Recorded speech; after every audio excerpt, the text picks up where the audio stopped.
बँकेच्या गेटवर जिथं बॅरिगेट लावलेले होते तिथं पोलिसांनी आम्हाला अडवलं. इथं आल्यानंतर झेडपीच्या गेटवर अडवलं. आत सुद्धा आल्यानंतर प्रशासनानं जिथं आत मेटल डिटेक्टर पासून आत जायचं तिथं पोलिसांनी आमचा अर्धा तास वेळ खाल्ला. अक्षरशः आम्हाला वेळेमध्ये आत सुद्धा पोचून दिलं नाही. आणि त्याच्यामुळं आत गेल्यानंतर म्हटलं की तुमचे मोबाईल काढून घ्या. आणि खरं बघितलं तर गेल्या वेळेला सर्व सदस्यांचं मोबाईल आत होतं आणि आज आमचं मोबाईल काढून घेण्यात वेळ घालवला.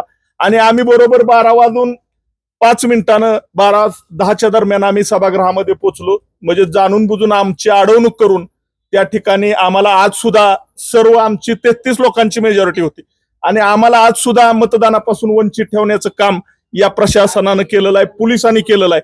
आणि आज आमच्यावर गेल्या 20 तारखेला ज्या पद्धतीनं अमानुषपणे आमच्या दोघांच्यावर अत्याचार करण्यात आला पोलिसांच्या मार्फत, अगदी त्याच पद्धतीनं आज आम्हाला 33 लोकांना मतदानापासून वंचित ठेवून या प्रशासनानं आमची खूप मोठी या लोकशाहीची हत्या करण्याचं काम केलेलं आहे.